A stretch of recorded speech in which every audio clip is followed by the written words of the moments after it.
Welcome back, Short Kings. With the holidays finally here, you finally have some time to game. And if you're lucky, spend some good quality time with your new PlayStation 5 and the PS Plus Extra catalog. But what should you play?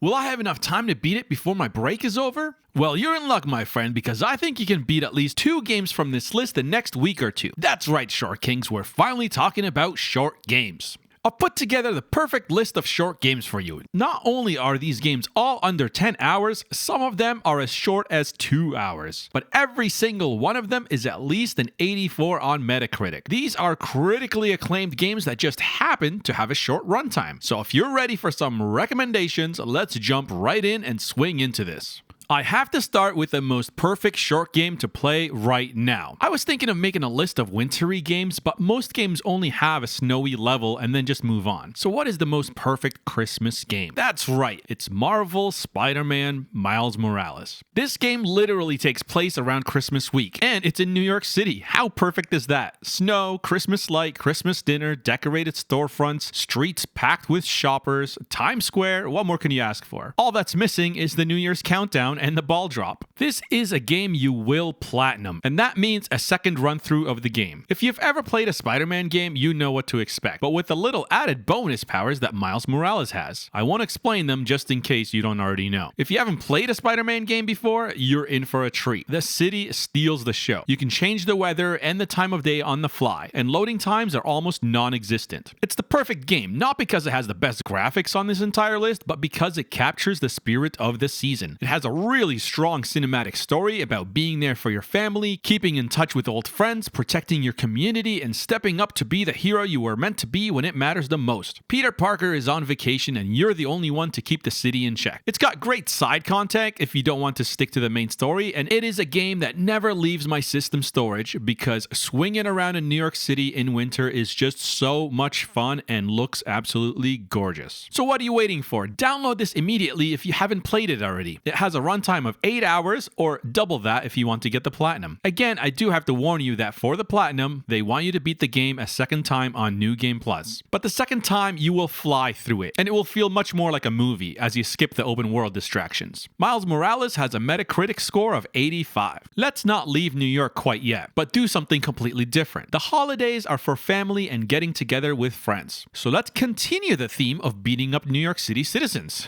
Teenage Mutant Ninja Turtles Shredder's Revenge is the perfect couch co-op game. It is the perfect online co-op game. It is the perfect couch co-op and online co-op game because it has up to 6 players on one screen. This is the perfect game to play this holidays if you find yourself babysitting during Christmas dinner. You've got a bunch of kids to look after who aren't that great at video games but want to feel included. Give them a controller and let them button mash all day long. You don't even have to plug it in. Shredder's Revenge is a classic throwback to the beat-em-ups of the arcade years. It's great to play by yourself, but even more fun with a huge team. If you're not hosting a party, then try the online co-op mode. You can play with your friends or jump into a match with complete strangers and start punching and kicking away. The levels are only about 8 minutes each, and it will take you a whopping 3 hours to finish the entire game. You get to choose your favorite character and level them all the way up. If you want to get the max level for every character, then you're looking for up to 18 hours. But honestly, one run through is enough. You will absolutely love the authentic intro, music, and art style. They even hired the original cast to come back and do the voices. So this is about as nostalgic and authentic as you can get. It's almost a perfect game. Too bad they didn't include crossplay with other platforms. Teenage Mutant Ninja Turtles Shredder's Revenge has a Metacritic score rating of 85. Let's talk about the other hyper short games on the list. Since we did beat 'em ups, let's talk about shoot 'em ups. These genres are inspired by the classics as well, and no one does it better than Resogun. It's a cylindrical shooter from the makers of Returnal. Particle physics up the wazoo and challenging boss battles. There's not much else to say. It's only a 2-hour game, if it doesn't kick your butt too much. Resogun has a rating of 84, and this little toy can be found on your ship in Returnal. See, you didn't believe me for a second.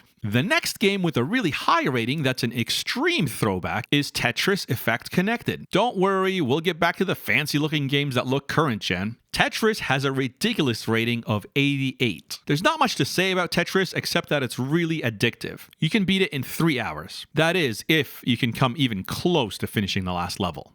Okay, one more hyper short game with a hyper short review. Rez Infinite, often confused with Resogun. Rez Infinite is a weird 3D rail shooter that is a cross between Tron and Nintendo's failed Virtual Boy. It looks kind of dumb, but put some headphones on and I can't explain why, but it just feels so immersive. The music and the visuals just hit your brain in a certain way. It only takes 2 hours to beat, but has a crazy rating of 89. That's right, this is the highest rated game we've talked about so far. So let's get out of the classics and talk about another epic. Uncharted, The Lost Legacy. If you haven't played an Uncharted game, you are missing out big time. It's the guys who did The Last of Us. This is what they were known for. Huge, epic scenes and set pieces, Tomb Raider type puzzles and platforming, and oddly refreshing, a sense of humor. Oh yeah, did I mention the amazing graphics? This is probably the weakest of the Uncharted series, but we're here to talk about short games. Nathan Drake is not part of the story, and we are here in India. It's a beautiful game and even has an open world section in the first few hours of the game, which is quite rare for an Uncharted game. You can beat the whole thing in 7 hours if you rush through it, but it will probably take a bit more than that because the world is beautiful and you can't help but to explore.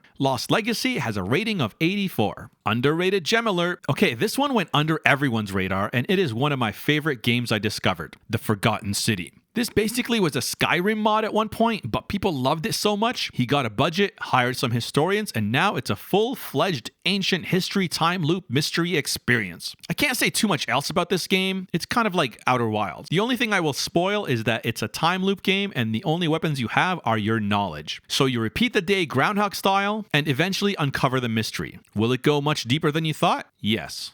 Yes, it will. The Forgotten City can be beat in 6 hours and has a rating of 85. Let's get back to the vintage wines for a second. Hotline Miami is a top-down stealth shooter. No, stealth is a bad word to use for this because the whole point of the game is to shoot every single person in the entire building. But it's lightning-fast reflexes as you learn the patterns and try again. It's a bit hard at first, but you'll get used to it. While the graphics might not hook you in, the music and the gameplay will more than make up for it. You can beat it in just under 5 hours. And just like Ninja Turtles, the levels themselves are really short, like 8 minutes each. If you get it right, that is. Hotline Miami has a rating of 85. Now we get to the meat of the pie, the stuffing of the turkey, the highest rated games. Well, short games on Extra. These are some of the biggest games Extra has to offer. Well, actually, the smallest because they're short. Starting with a rating of 91, it bridges the gap between everything we've talked about so far. Modern graphics and stories, and classic throwbacks of yesteryear's gamings. It's Resident Evil 2,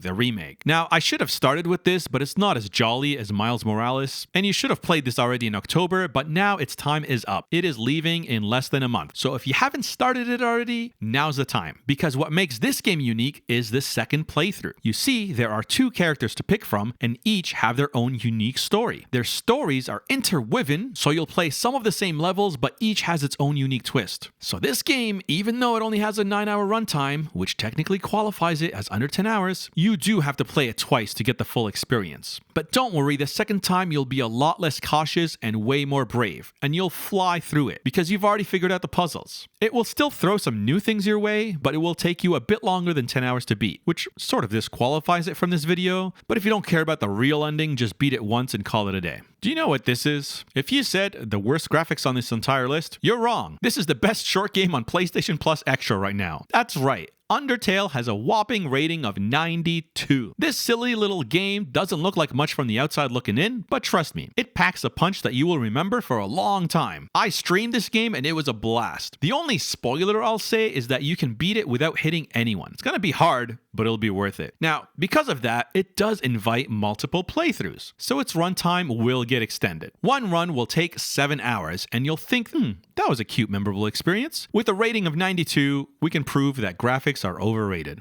Okay, this next one I almost didn't put on the list because it's so old, but if you've never played it back in the PS3 days, no wait, the PS2 days, wow, some of you weren't even born yet. It's 20 years old. I thought 20-year-old games looked like the last game we talked about, not this. Anyway, this game was groundbreaking when it first came out, and we've seen it re-released and re-released again. Shadow of the Colossus has a rating of 91 and must be experienced at least once. And it has huge boss fights and an emotional roller coaster of an ending that you will remember for a long time. The next few games are amazing, but I left them at the end because I'm trying to be honest here. I haven't played them yet. Eek. Yes, they are short games, and yes, they also have amazing ratings. Those are literally my only two criterias of you gotta play this game right now. But I've been so busy with making these videos for you guys the last month that it's cut quite a bit into my gaming time. I was about to start them earlier this month and then realized Resident Evil 2 and Life is Strange is leaving. Those two were both on my backlog. So I'm currently finishing them up this week and I didn't get around to these gems. So let's find out together what these two games have in store for us. The first one is called Night in the Woods. I will tell you that it takes 9 hours to beat and has a rating of 88, but anything else will not be based on my experience. So let's just watch the trailer and see the artwork. Personally, I like going in blind for these kind of games. Okay, the art style looks kind of neat. Ooh, Guitar Hero? What is this? Rhythm-based section. This looks a lot darker than it looks on the surface. Ooh, a puzzle section. That's kind of cool. It seems like it switches it up a lot. A knife fight. All right, we got to stop this. This is amazing. Looking forward to this one in the new year for sure. The final game I've heard so many people talk about, so I've been trying to avoid it and avoid spoilers. It's Animal Well. I've had it downloaded on my system storage for months now, but I haven't even booted it up once yet. It has a crazy rating of 91 and I can't wait to try it. And it will take us 7 hours to rush through. So let's just take a peek at the art and the trailer. Wow, it looks hauntingly beautiful. Ooh, it's a Metroidvania. That's nice. Ooh, kind of scary. Lots of animals. Oh yeah, Animal Well. That kind of makes sense. Whoa, that was cool with the little physics. Oh no, the little doggy. This looks so good. I can't wait to try this one. I don't want to know anymore. I just want to go in blind. So there you have it. 13 games with a rating of 84 and over. Last year, I did an ultimate compilation of 55 games. A lot of the games are still on the service, but many have left already. So if you want to see more short games, click on that one. Enjoy your Christmas break, have a Merry Christmas, a Happy New Year, and I wish you 2 new games to beat the next 2 weeks. Thank you to all my subscribers for blowing up my channel lately. I have doubled my sub count in less than a month. I don't know how or why you found this little channel, but I'm grateful that you're here. So until next year, be a friend, and I'll see you again.